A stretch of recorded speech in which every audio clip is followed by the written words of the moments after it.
Okay, we are back. I'll bring you up to date. Update us on the great gas grab. Well, a story that I first heard, and I read the paper every day, I first heard from you. Well, it's a little more complicated. We said, I think last week, that the Escambia County had granted the city of Pensacola an exclusive franchise for the whole county. That's not correct. It's a non-exclusive franchise. But here's the gravity of the wrong. You would think that governmental agencies working together would act honorably. That just, I can understand, you know, some acrimonious interchanges with other vendors and things, but these two governments, many governments, City of Pensacola, Santa Rosa Island Authority, Gulf Breeze, and Escambia County, that these governmental agencies would work in an intelligent and open fashion. And we're not going to have one government prospering mightily and everybody else in the toilet. You know, I mean, you're going to have some disparities, but you should want the whole area to do well. Indeed, Escambia County has within it the City of Pensacola. This is not real complicated. The City of Gulf Breeze is not in Escambia County. It is in Santa Rosa County. However, Pensacola Beach, the other side of Gulf Breeze, is in Escambia County. So people that are on Pensacola Beach pay taxes to Escambia County. Real basic. The City of Pensacola, through the Energy Services of Pensacola, provides gas to the City of Gulf Breeze. These pipes go under the bridge, I think, to the City of Gulf Breeze. Then the City of Gulf Breeze distributes gas within the city. The Public Service Commission, from what we now understand, does not regulate rates of gas. That's amazing to me. So the City of Gulf Breeze distributes the gas they buy from the City of Pensacola at a profit, not only to their own customers, but at a very high profit to people outside the City of Gulf Breeze, as reported to us by some people outside the City of Gulf Breeze. Well, let's go back to about 2006 or something. The City of Gulf Breeze, or 2005, starts to negotiate with Escambia County because they're closer to Santa Rosa Island than City of Gulf, than Pensacola is. Well, the gas kind of has to go through Gulf Breeze. And it goes through Gulf Breeze. If you draw a straight line. So they're negotiating for a plan to provide gas to Santa Rosa Island. This is arguably one side of this story, and we'll probably hear the other side when the lawsuit is filed. There's going to be a lawsuit over this. I don't think there's any doubt about it. So they're having this discussion, and they're going along, and they're discussing, and they're trying to come up with a joint plan because the City of Gulf Breeze is closer in proximity, and to jointly venture to put gas on the beach, and everybody wants gas on the beach, and everything's going along hunky-dory. Honorable, honorable, honorable, honorable. Then all of a sudden, the City of Gulf Breeze shuts down. No communication, no anything. Unilaterally withdraw, stop any communications. And in the process, sometime, we're getting the exact date, they're laying pipe out to Santa Rosa Island for purposes of sending gas out there. Well, who do they get permission from Santa Rosa Island? From the Santa Rosa Island Authority. They don't get that permission from Escambia County, and they don't get permission from Energy Services of Pensacola. So how does this happen that the City of Gulf Breeze has this cozy relationship with Santa Rosa County? We're going to develop that in the next couple of weeks. But we can tell you, they're sweethearts. They're dating. They're very, very close. You mean the City of Gulf Breeze with the Island Authority? With the Island Authority. Yeah. Yet the Island Authority is responsible to the Escambia County Commission because it's part of Escambia County. But they have this dating sweetheart relationship with the City of Gulf Breeze, which will require more explanation, and it'll get clearer as we go along. So they withdraw, they lay the gas lines out there, and all of a sudden they read an article, the City of Pensacola people do, that there's an article in the paper that these gas lines are going in. There's all kinds of stuff going on. They contact the city attorney, and he says to the Pensacola city attorney, apparently, it's what we understand, don't worry about it, it's not a problem, we're going to work this out, we're talking about it or whatever, kind of blows them away. Now, in the meantime, as this gas pipe is getting laid out there, they go to City of Gulf Breeze, manage to go through the City of Pensacola to meet with the Escambia County Commissioners and get a resolution passed way after they lay the pipe. Now, our county commissioners should be saying, what in the hell is going on here? How in the world did this happen? You didn't get our permission to do this. And who in the Santa Rosa Island Authority gave you permission to do this? But no, they passed a resolution, not way back when the pipes are being laid, all the way up to March of 2012. And in this resolution, they recite all one-sided stuff provided by the city of Gulf Breeze. That's the Energy Services of Pensacola hasn't provided this gas service to the beach. It's been years. They haven't done it. Repeatedly, they haven't done it. They haven't worked on it. I mean, all these resolutions, okay, that our county commissioners are passing. That then, in March of 12, give a franchise, non-exclusive franchise, but the pipes are already laid out there on the beach, or virtually done on the beach. Now, how does all this unfold?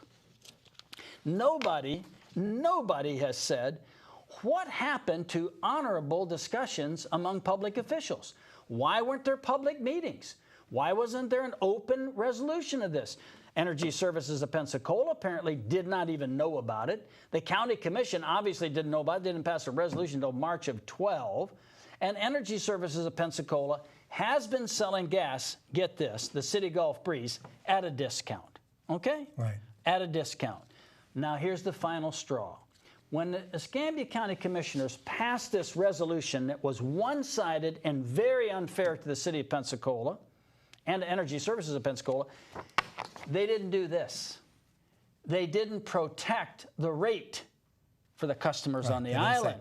Yeah, if you're going to sell gas to our customers, you got to give them. Well, you have to give a rate schedule. Right. We are going to have to approve rate changes. We're not going to give you a franchise, go out there and screw our people on the beach. We're just not going to let that happen. They were asleep at the switch. All they wanted to do was justify after the fact. You know, Bill, there's this idea. Do it and apologize later. Right. Do it and apologize later. That's precisely what's happened here. Now, is it going to be resolved in litigation? Probably, but it's a more fundamental question to me. Where's the honor? City of Gulf Breeze, where's the honor in what you did? And if you have people that have not acted honorably, why aren't you firing these people and telling them to get out of your city? Because you're creating this ambiance, this appearance of impropriety and inside dealing. Did you pull it off? Yeah, temporarily you pull off. Did you get the county commission, Escambia County, to buy into it? Yeah, you did temporarily. But this is all going to come out. And Bill, I think when it comes out, heads are going to be chopped. Well, there's got to be more to this story. There's got to be more than this story. Somebody's. Well, I'm going to talk in the future about this dating relationship between Santa Rosa. But Energy Services of Pensacola is an enterprise of the city of Pensacola. It is. And they might say, well, we're happy to sell you gas. We just need to raise the price. They could do that. In fact, our recommendation. You know that discount? Yeah. Our recommendation would be make up for lost time to these folks in Gulf Breeze. And I told you that initially we had reported that they were over here, City of Gulf Breeze officials and private citizens that have some money in the deal. We don't know what their deal is, but they're over here lobbying City of Pensacola council members. The City of Pensacola should say this. At their next meeting, we're going to give you notice. We're filing a suit. We're coming after you for what you did to our gas company. We're coming after you. And Escambia County, you should immediately vacate and withdraw and hold for naught this approval that you gave these people because it was not fair to any of the people involved, period. Especially to the citizens of Escambia County. It was a bad deal, Bill, from beginning to end. There's more to this, and what's behind it. It's not that these people are stupid or that they're asleep. There's something else going on. Well, you'd think there's something else going on. All right, let's change the subject. We're going to go to patriotism. Patriotism. Yeah. And, you know, you might think if you watch the show that we're anti-patriotic because we're opposed to too much militarism. That's not true.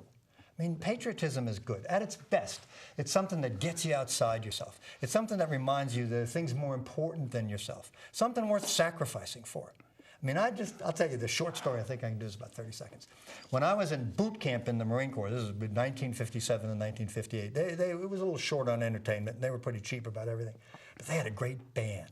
And every once in a while, this band would come by playing John Phillips. It just you know, creates an emotion in you. It's terrific. So We're not opposed to patriotism. It's a great thing. Like our Blue Angels. Yeah. Oh, yeah. Every time you see the Blue Angels, Inspiring. it's great. Inspiring. Yeah. But patriotism divorced from sacrifice isn't quite so good. And then I come across something that never dawned on me. That's really kind of terrific. This is a courageous thing.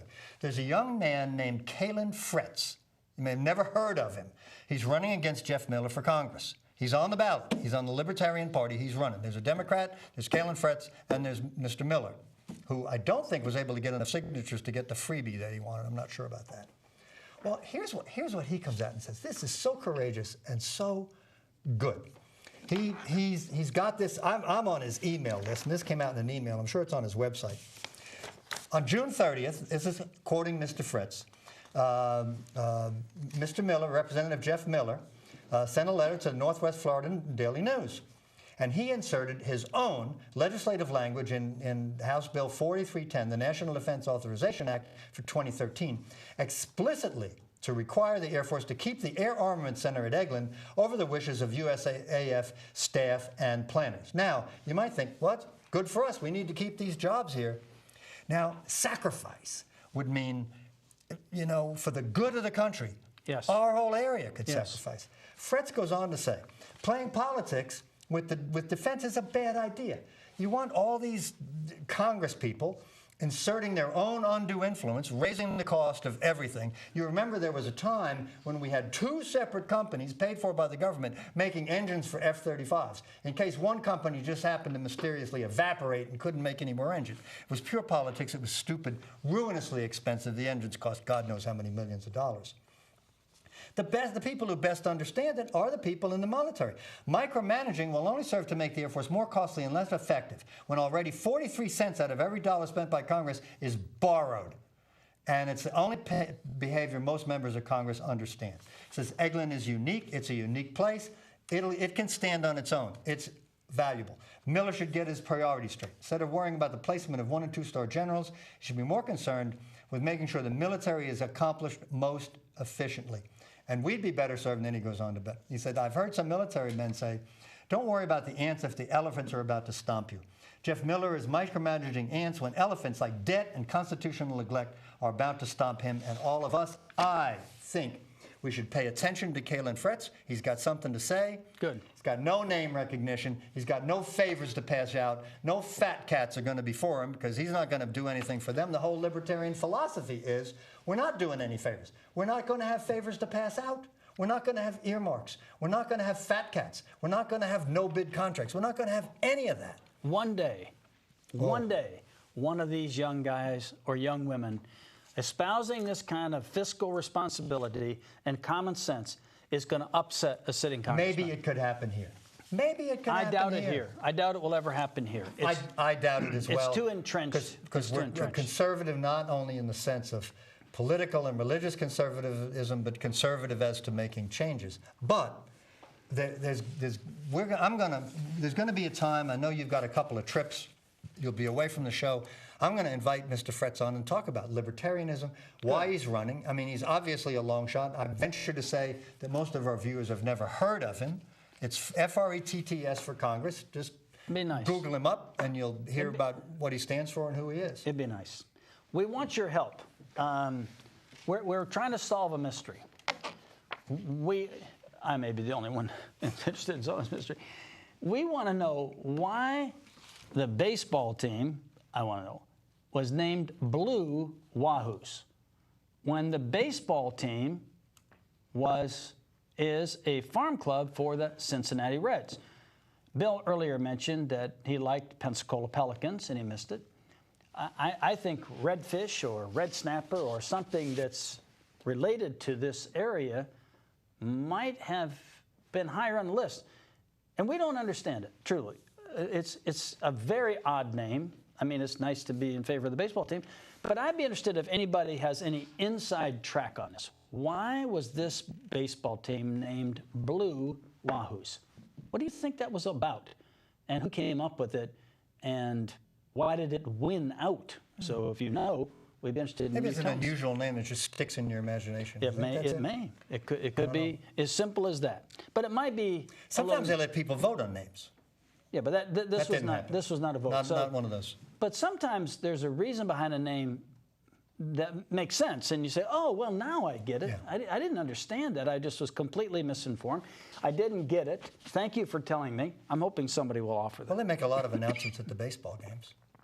Well, they won't announce that. I'm a devotee of the Blue Wahoos. They won't. And by the way, for you people at Port Royal, this is a nice condominium complex that's next to the baseball stadium. We have no hope for you for the Saturday night explosions and rockets and stuff, which apparently is quite disturbing to the residents, and they're not quite as keen about the baseball park as some. Pretty hard to shoot off fireworks without making noise. Why and do if you make have to noise, somebody's going to be Why do you have to offended. have fireworks at a baseball game if, as you said, it's an exciting game?